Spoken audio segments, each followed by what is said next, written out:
They sent me an exit packet. No farewell, no handshake. Just a templated email from HR. Effective immediately, your position has been eliminated. Thank you for your service. No call, no meeting, not even a name on the signature line. Just regards, human resources. They forgot something. Not a small thing, not a typo. Something that cost them everything.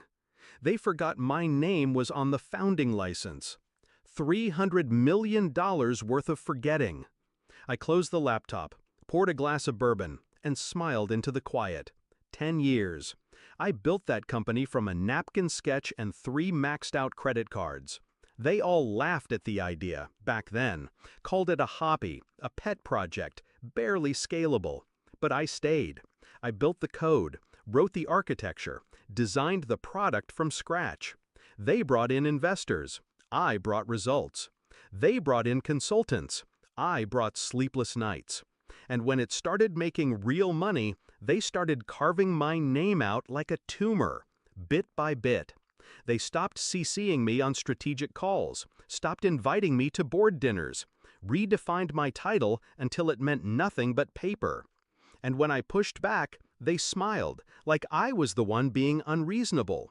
They thought they were cutting fat. They didn't realize they severed the spine. I didn't respond to the termination email, didn't call anyone, just listened, watched, let them believe I was gone, erased. It gave them confidence, which made them sloppy. I started gathering original contracts, state registration documents, the founding license filed with my name, signature, and notarization, buried in a legal vault they forgot existed. I called a silent attorney, not a firm, a fixer, one who specialized in surgical corporate destruction. She read everything in silence, then looked up at me and said, "They're fucked. Entirely."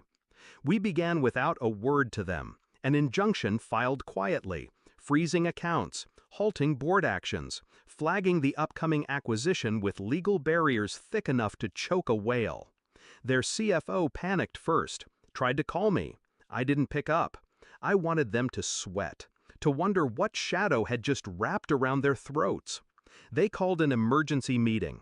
Every executive. No outside counsel. No press. Just panic in suits. I walked in without invitation, documents in hand. They went silent. The CFO tried to speak. I lifted a finger. They stopped. I placed the founding license in the center of the table. My name in black ink. Legal. Indisputable. "I'm not a former employee," I said. "I'm a co-founder, a silent majority shareholder, and every deal you made after excluding me is now radioactive." The CEO's face turned white. The VP of product looked down. The general counsel, always smug, just leaned back and shut his eyes. They knew. They had always known. They just never thought I'd come back to collect. I could have taken it all, the company, the acquisition, the shares, but that would have made me just another wolf in a bigger suit. I didn't want their empire. I wanted their collapse. I filed a motion to dissolve the board, refused to approve the acquisition, blocked executive bonuses, leaked the corporate governance irregularities to a journalist friend who owed me a favor. Their stock tanked within a week. 3 top clients withdrew. 2 board members resigned. They called, begged, threatened, rotating between groveling and rage. All ignored. I issued one final message through my lawyer. The house you built without me was never yours to begin with. Now it burns.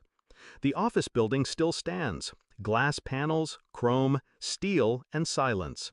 But when I pass it now, I don't feel anything. Not bitterness, not pride, just clarity. You don't always need to scream to be heard.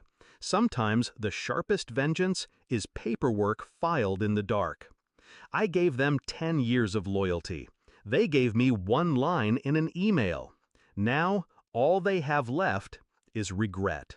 And me? I have my name, in ink, where it always belonged, etched in the ashes.